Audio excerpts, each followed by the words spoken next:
Donc, c'est-à-dire que c'est après le bac. Donc, généralement, ça concerne les étudiants qui sortent du bac.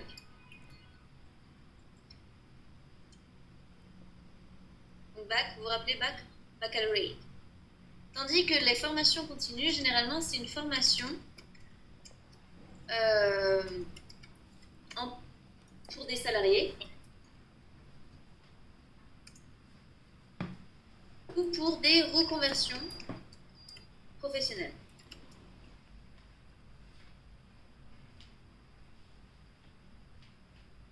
Alors, est-ce que vous comprenez reconversion professionnelle?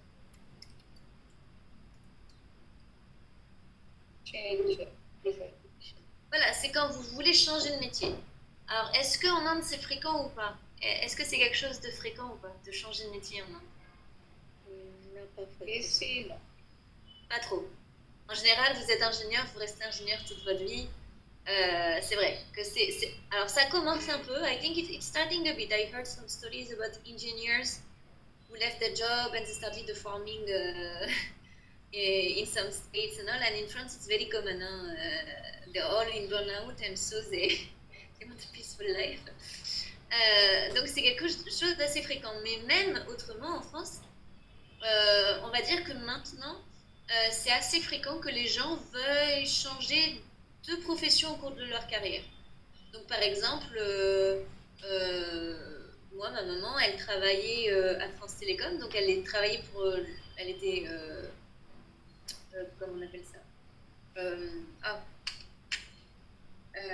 fonctionnaire, et elle a refait des études pour être professeure de yoga ou de naturopathie. Et ensuite, par exemple, vous avez plein de gens, alors je connais plein d'ingénieurs notamment, qui étaient ingénieurs dans le bâtiment, qui sont devenus des vendeurs de voitures, ou voilà, etc.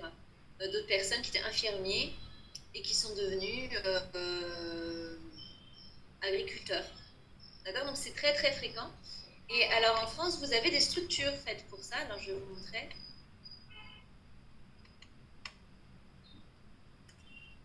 Donc vous avez une structure exprès pour ça, on appelle ça l'AFPA. Donc Agence nationale pour la formation professionnelle. Donc là, si vous allez par exemple dans ce genre de formation, vous voyez, donc là, ce sera pas la même chose. Donc vous avez les formations prêtes à l'emploi, etc., des alternances. Voilà, donc ça, c'est pour des reconversions. Après, si par exemple, alors si vous regardez maintenant, si je vous mets licence de droit.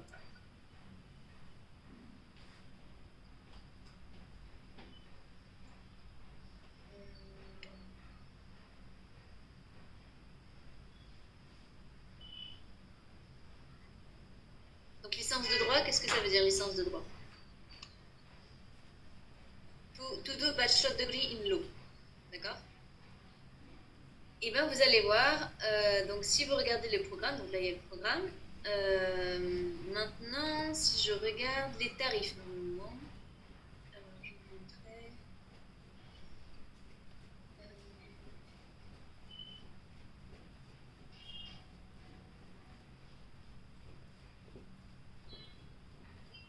Alors c'est pas vrai, on va être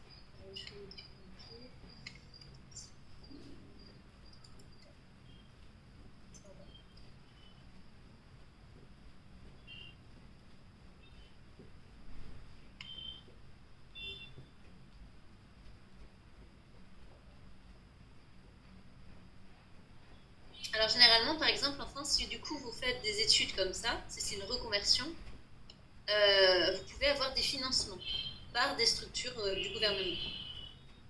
Parce que ce ne sont pas les mêmes prix d'inscription.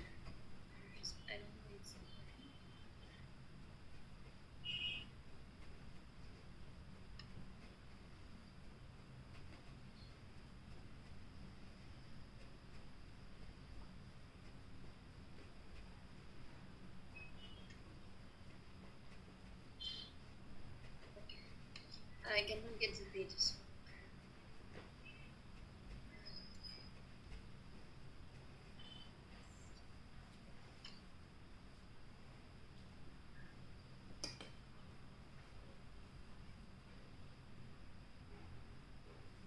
Okay, so it's okay, I will show you another time then. Just to know that, see, for you, example, if you want to go to study in France, then you will see, you will have different prices for if you are a person who is going for formation continue, because in some cases it is your own company that will be actually paying for your training, and you can also ask sometimes the help of the government to finance it. While when you're a normal student, you will have some different fees to pay too, because normally in France, when you're a student, university is not costly. Normally, it's only a story about 100, 200 euros.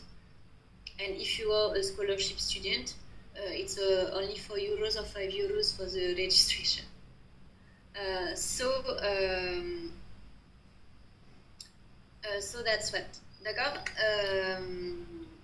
Donc you, if for example you are planning to study in France, they will ask you if it is formation initiale ou formation continue.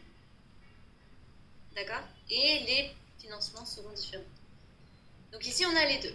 Alors maintenant, si on revient au texte, alors maintenant on va lire le texte. Qui veut lire l'introduction?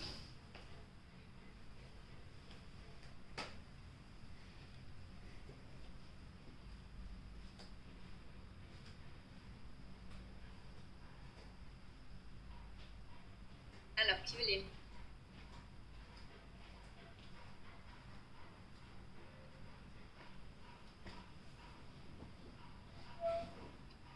Involontaire, involontaire.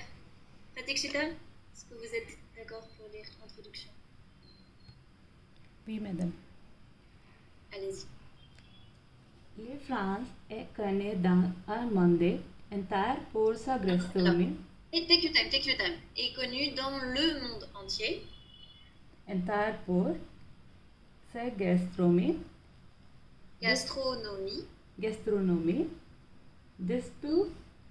Alors, depuis. Wait. Go slow. Take your time. Depuis. Depuis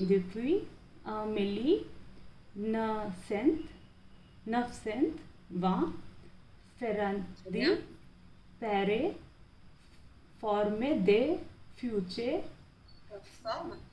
the future chef français est entré en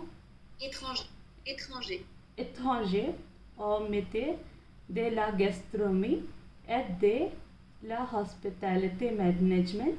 En français, un phénomène. Alors en France. Un phénomène se développe. Alors un phénomène se développe actuellement. Des professionnels des domaines différents.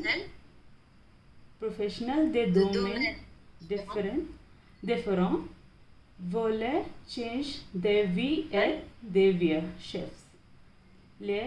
Changer de vie et devenir chefs.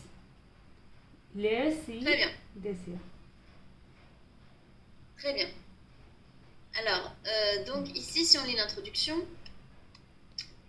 c'est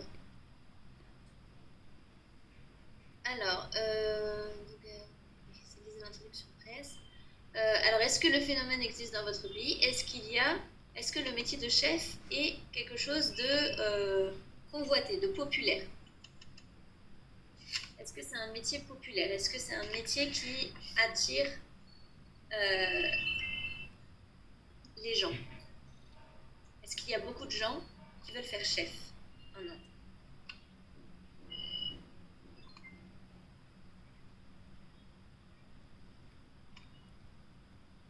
Hospitality management. Alors oui, dans l'hospitalité et le management, est-ce qu'il y a beaucoup de... La question c'est, est-ce qu'en Inde, il y a beaucoup de personnes qui ont envie de faire chef. Est-ce que c'est un métier qui est renommé, qui est populaire? Oui, madame. C'est populaire en Inde.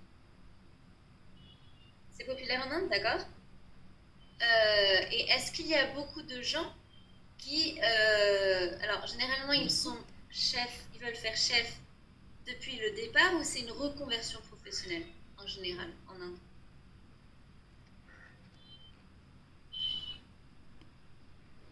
Est-ce que c'est plutôt une formation initiale en Inde pour être chef ou est-ce qu'il y a une formation continue? Je pense que formation initiale, ainsi que beaucoup d'universités pour gastronomie et management. En Inde? Oui. D'accord. Alors oui, c'est vrai, à l'Alliance, on a beaucoup d'étudiants qui viennent ici parce qu'ils veulent étudier la gastronomie aussi en France. Alors maintenant, on va lire l'article. Donc, ici, Biba. Alors, qui veut lire l'article? Un volontaire, une volontaire?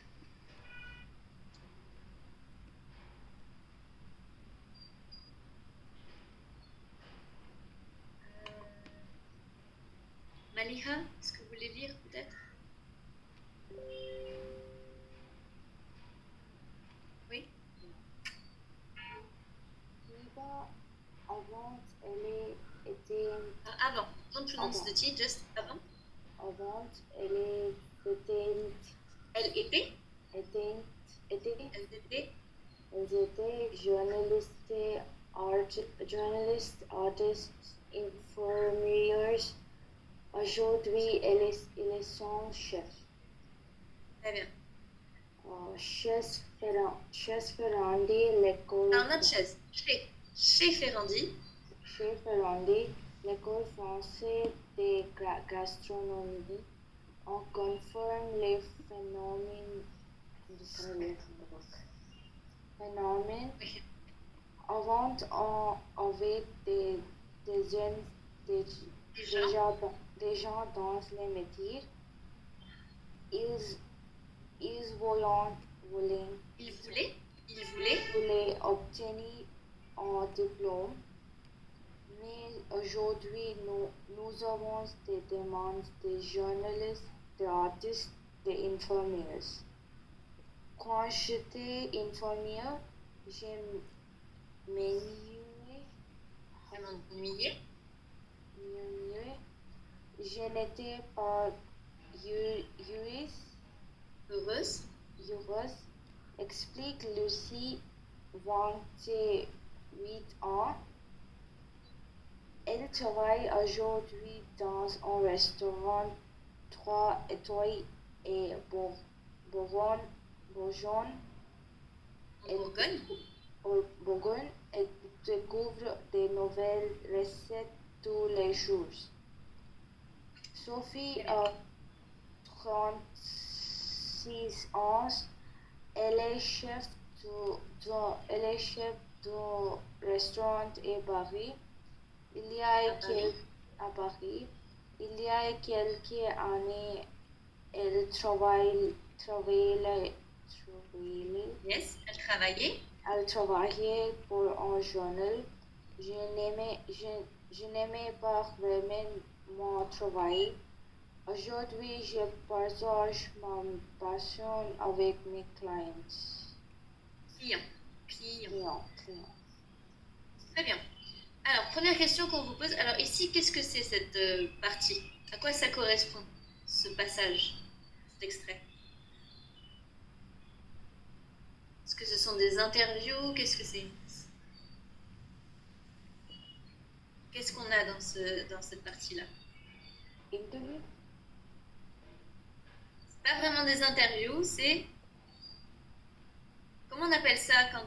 Qu'est-ce qui se passe? Alors, qu'est-ce qu'on a? On a 3 personnes qui parlent, oui? Alors, quelles sont les 3 personnes ici?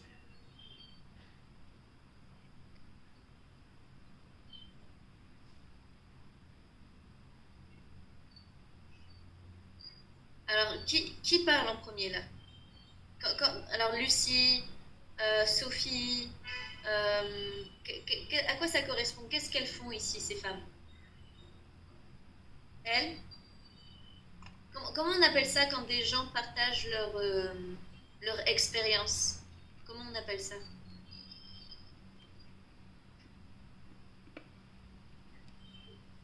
Quand vous partagez votre expérience, comment on appelle ça?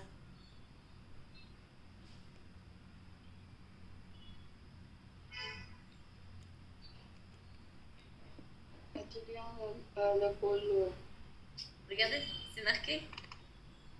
Ce sont des témoignages. D'accord, ici on a les témoignages de différentes étudiantes qui sont devenues chefs à Biba. Maintenant, ma question c'est, est-ce qu'elles ont toujours été chefs? Est-ce que elles ont fait... Non, voilà. Elles ont changé de métier. Alors maintenant, qu'est-ce qu'elles faisaient comme métier, ces femmes?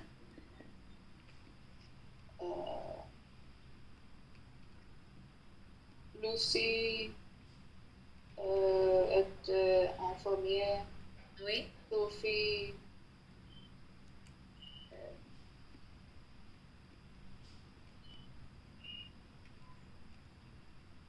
Sophie, elle était quoi? travaille en journal. Oui, donc elle était journaliste sûrement. Et qu'est-ce qu'on vous montre ici? Avant, elles étaient journalistes, artistes, infirmières. Donc, les femmes qui témoignent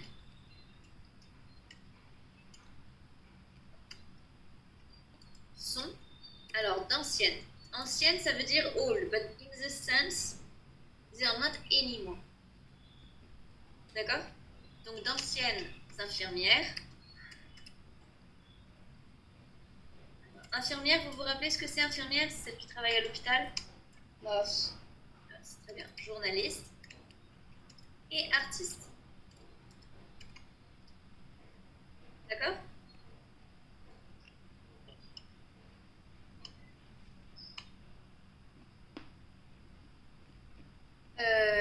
Très bien. Alors maintenant, pourquoi elles ont changé de travail? Donc pourquoi est-ce que Lucie, par exemple, a changé de travail? Elle n'était pas heureuse, Alors oui, elle? n'était pas. Oui, elle n'était pas heureuse.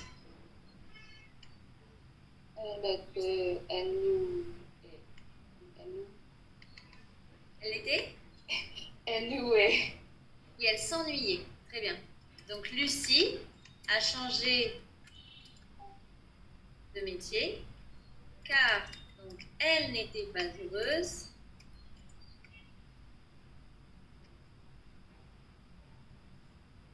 et elle s'ennuyait. Très bien. Et Sophie? Pourquoi elle a changé de métier? Elle n'aimait pas vraiment son travail. Oui. Très bien. Donc là, c'est juste, voilà, elle n'aimait pas vraiment son travail. Donc Sophie a changé de métier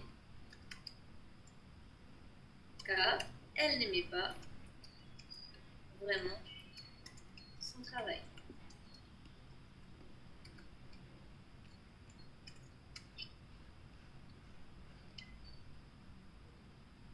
Et aussi, si aujourd'hui je partage ma passion avec mes clients, donc on peut dire que la cuisine, c'est quoi? C'est ça. Cuisiner, c'est ça. Vu qu'elle le partage avec les clients, on va dire que et cuisiner, et ça, passion. Okay, to cook is a passion. Oui? Ça va? Tout le monde comprend ici? Donc maintenant, si vous regardez le texte, d'accord? Qu'est-ce que vous observez dans ce texte? Si vous regardez les réponses que j'ai données. Donc par exemple, ici, où sont les verbes dans ma phrase? Où sont les verbes dans ces deux phrases?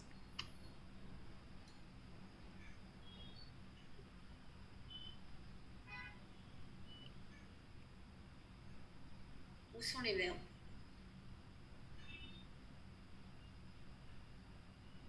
Quel est le premier verbe? Dans Lucie a changé de métier car elle n'était pas heureuse et elle s'ennuyait. Quand j'étais enfant. Alors, just in the two sentences I have written. Oh, not in the text. Elle n'était pas heureuse. Change. Alors oui, alors d'abord, est-ce que j'ai un verbe avant ça? Change. Donc changer. Changer, do you know the tense? Quel est le temps utilisé ici à changer? Passé composé.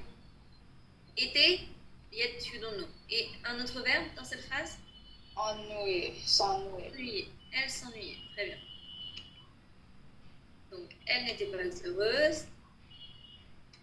Et elle s'ennuyait. So, to identify a verb, most of the time you check for pronouns. Dans la deuxième phrase, donc on a toujours le elle a changé de métier. Et ensuite, qu'est-ce que j'ai comme verbe? Elle n'aimait pas. Elle n'aimait pas. Juste elle n'aimait pas because the other one is not conjugated et au présent. Très bien. Alors, maintenant, si je vais dans le texte ici, quels sont les temps employés? Donc, si on regarde ici la première chose, on a du présent, etc. Et donc, à votre avis, donc, le temps que je vous ai montré, est-ce que vous reconnaissez le verbe ici? S'ennuyer? Right? Bored. To feel bored. Donc ici, ça va être du passé composé. Ça, ce sera de l'imparfait. Alors, as you can see here, most of the time, you will be combining passé composé et imparfait. Now, can you tell me, according to you, which action here is shorter than the other?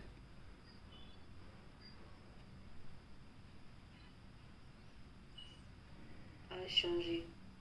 Alors oui, donc à changer, c'est une action courte ou une action longue? Elle n'était pas longtemps. Oui, elle n'était pas assez très long. It's a feeling, so basically, when you're not happy, it's something that live in you. I mean, you won't be happy for a while.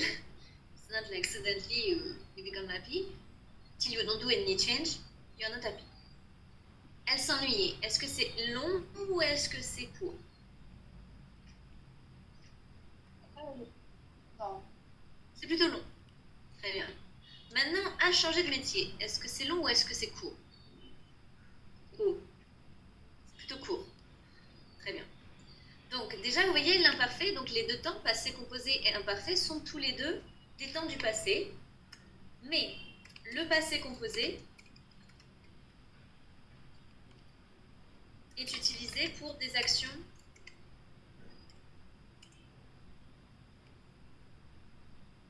plutôt ponctuelles. D'accord? I mean, she was unhappy. When you're unhappy, it's every day you're unhappy. But when you change your job, basically you change once. You don't keep changing. D'accord? Donc, c'est plus pour des actions qui sont ponctuelles et courtes. L'imparfait, par contre, comme vous pouvez le voir, est utilisé pour des actions plutôt longues et habituelles dans le passé toujours. Dans le passé. Et là, ce sera aussi dans le passé.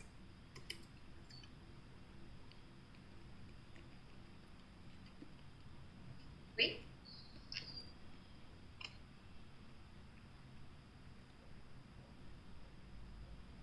Ça va?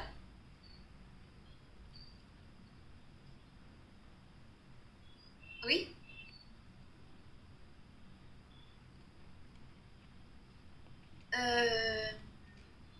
Donc, maintenant, si on en revient au texte ici.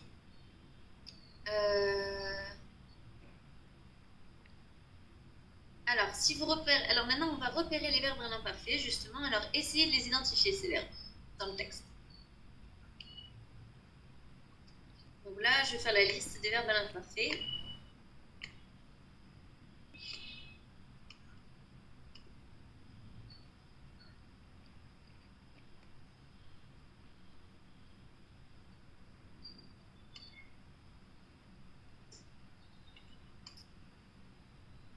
comme ça, vous allez voir.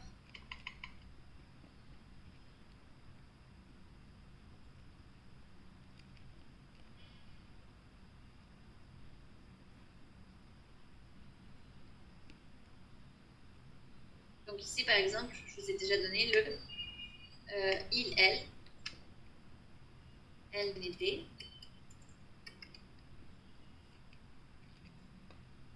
On va dire elle était. Hein. Ensuite, on a le elle s'ennuyait. Et elle aimait. Non. Si vous regardez dans le texte,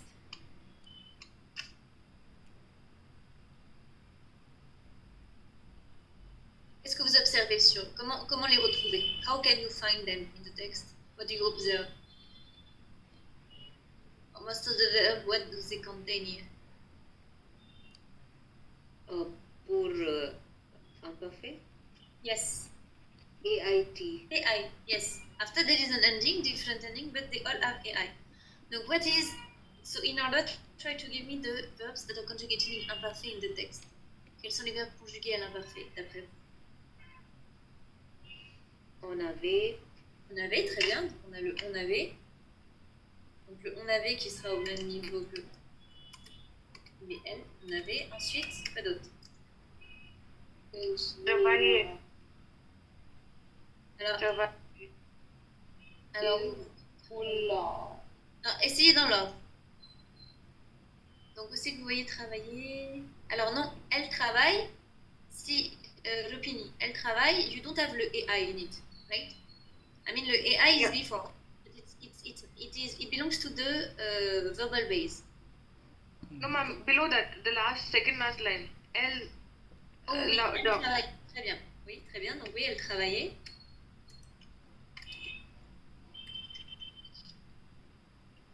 Quoi d'autre? Vouloir. Oui? Alors, c'est Nali. Il voulait obtenir. Il voulait. Il voulait. Alors là, donc c'est du pluriel. Il voulait.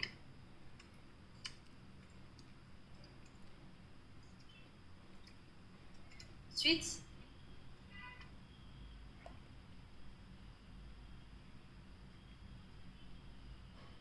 J'étais. pardon? J'étais. Quand J'étais. j'étais. Donc vous avez le GD.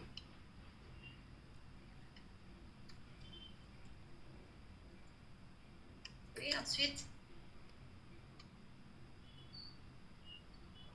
donc le je m'ennuyais. So it's just me who change the person, mais je m'ennuyais.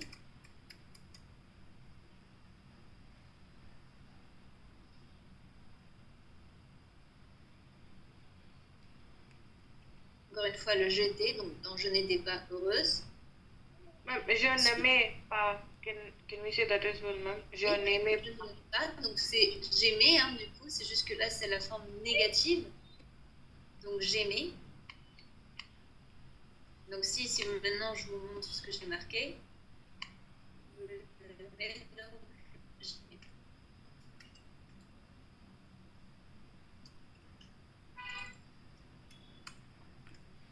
So now you understand why I was telling you don't say a at the end of a verb when you conjugate it in present, because it means otherwise I used to.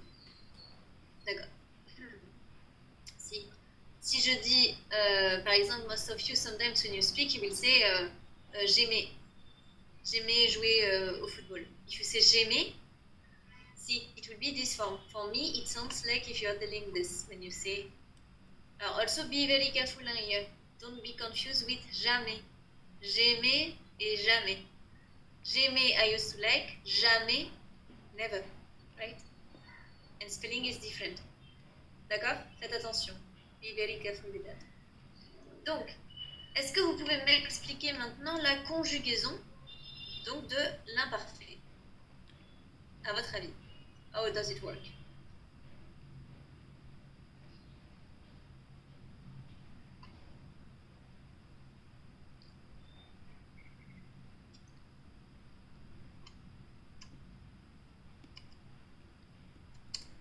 Quelle est la terminaison que je vais utiliser?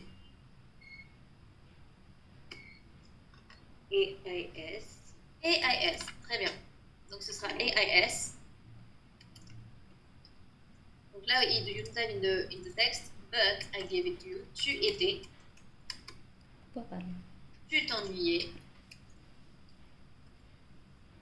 Donc ce sera aussi, alors tu aimais. Ce sera aussi AIS. Maintenant, pour le il ou elle, quelle terminaison?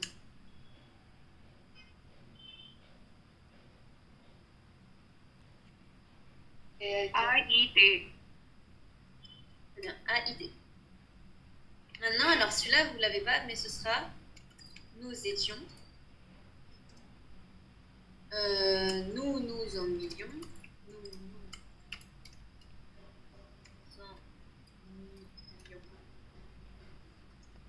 Et par exemple, nous aimions. Donc, quelle est la terminaison?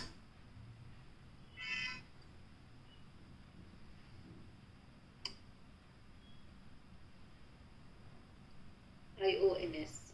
Très bien. IONS. Et donc, don't forget le I. And see, in terms of pronunciation, here it matters a lot.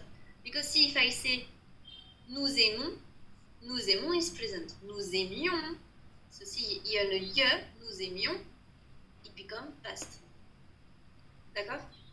Donc, ici, AIS. Encore AIS.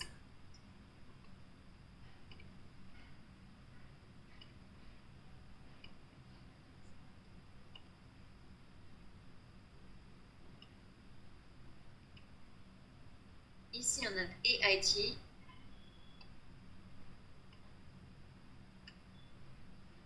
IONS.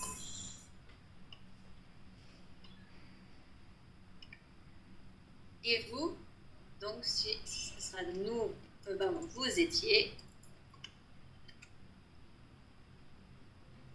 vous aimiez, vous vous ennuyez, vous travaillez.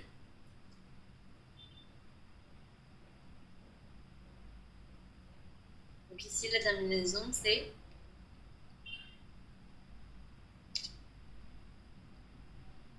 quelle terminaison je dois utiliser?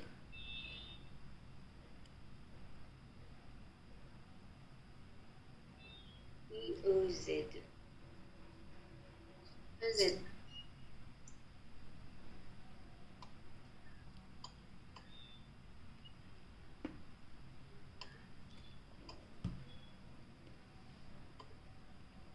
Et là, ce sera pour la dernière. AIENT. D'accord? Ça va? Ça va tout le monde? Donc, qu'est-ce que vous allez utiliser aussi? Si vous regardez, qu'est-ce que j'utilise? Alors, à part pour les verbes irréguliers, mais sinon, je parle de quoi? Est-ce que je parle de l'infinitif ou est-ce que je parle de la base verbale? Qu'est-ce que j'utilise ici? Est-ce que je fais comme au futur simple où j'utilise l'infinitif ou est-ce que j'utilise la base verbale?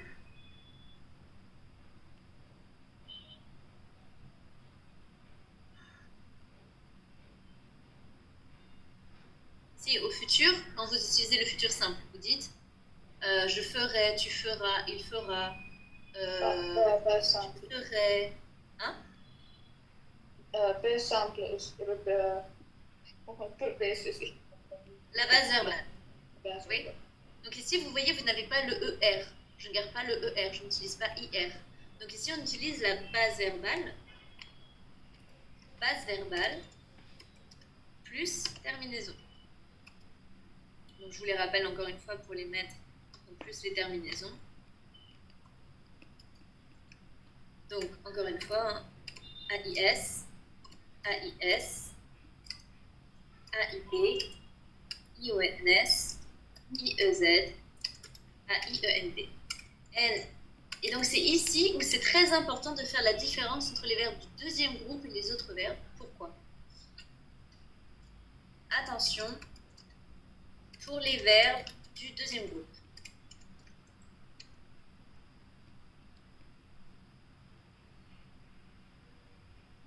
si je prends le verbe finir, according to you, how I should conjugate it? Finissez. Voilà, because you check the conjugation. No. Otherwise, if I use this, if you listen what I told you, to know what you were supposed to say. Finirez. You will say I remove IR and I put AIS. Donc je finis, tu finis, il finit. Non. So why? Because pour les verbes du deuxième groupe, on utilise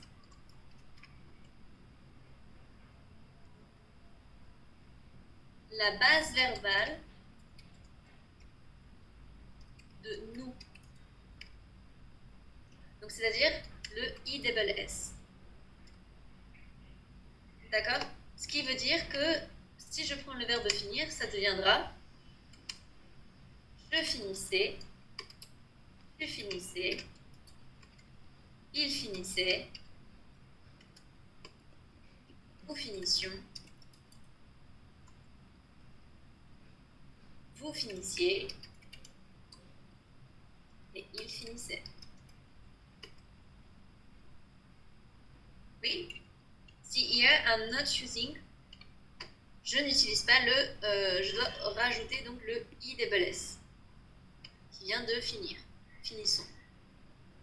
D'accord? If you remember the conjugation of finir in présent, si finir in present tense, donc là un imparfait,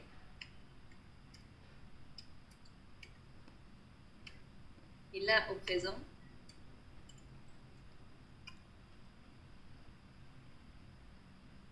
si ici ce sera je finis, tu finis,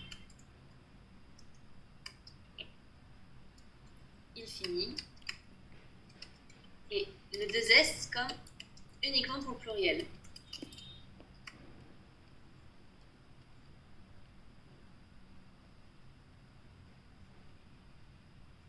D'accord?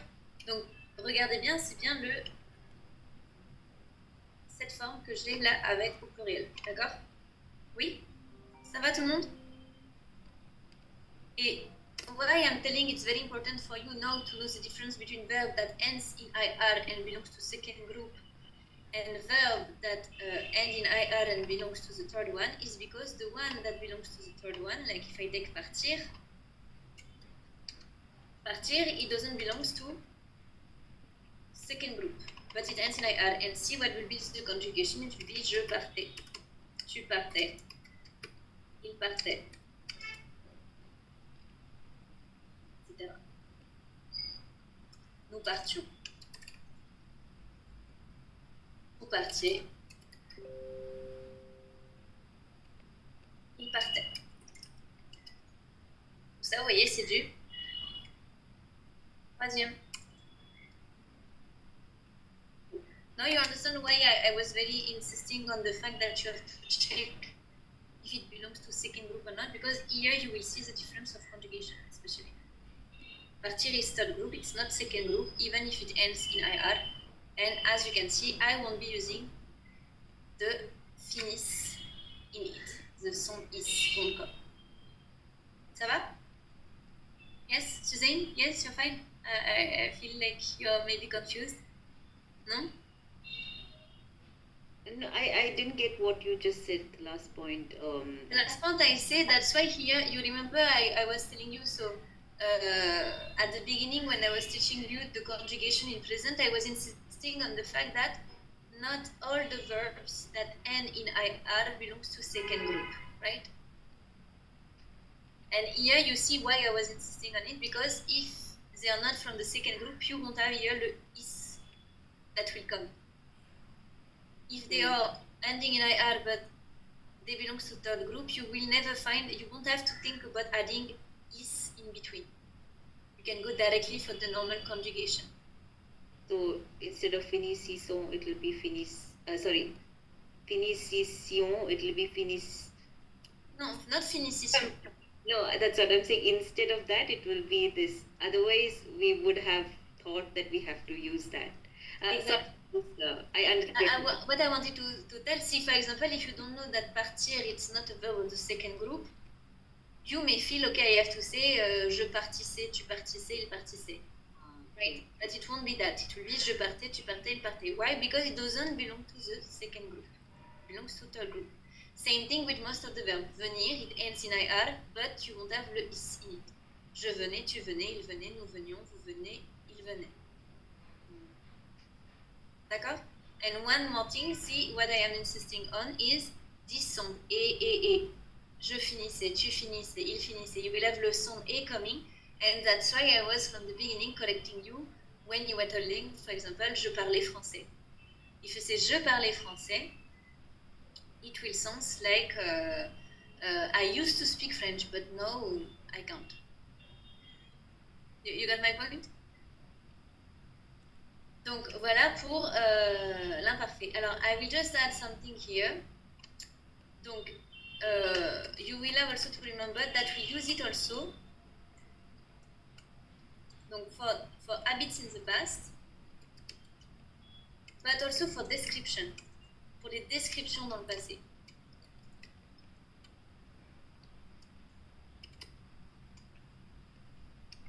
Alors, when I'm saying description, ça veut dire description physique.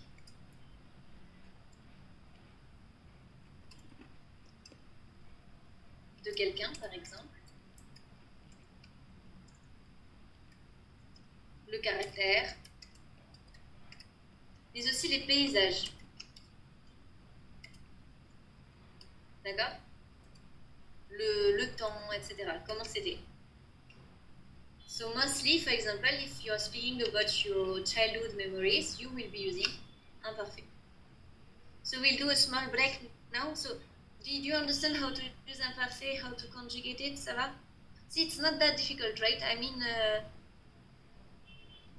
there is no big thing. You just have to add AI and you keep S, S, T, when S. I mean, there is no big changes. You don't need to learn an auxiliary verb, nothing like this. So, yeah. I just want to know what is the difference. Like the passé composé, you said is only one time it just happened. Something similar to that only, na? This is also like meaning I used to, meaning that this is also one time it has happened, right? Like passé, See, imparfait, you will basically use it when you say I used to. I used to, it's something basically an habit that you have in the past. See, for example, if you say I used to eat meat, to eat meat. If you say that like this to a person, I used to eat meat. What the person will understand from it? Now I don't eat meat. I'm a vegetarian. Now you don't eat. And in the past, it was a habit. So it's exactly the same thing here. If I say avant je mangeais de la viande, I won't need even to say no, I don't eat. Just because I'm using imparfait, the person will understand that now I'm not doing anymore. Okay. Fine, ma'am. Yeah. Most of the time when you use imparfait, you have like a break in between the past like and reforming, like something I have completely changed. So that time I used most of the time, it. yes. Most of the time. Or if you want to insist on the contrast between the past and the present, like for example, if you remember your childhood memories and it has changed a lot now, so you will be using, for example, imparfait to speak about the past and present to speak about now how it is. Okay, ma'am. Yeah, thank you so much. Yeah, got it. Okay, and don't worry, everyone, because the imparfait you will be revising it also in A2 and they will explain you a little more how to use it, so no worries. But... D'accord. Ok, we'll do a small break. Donc il est 37, on se retrouve à 47. 10 minutes. À tout de suite.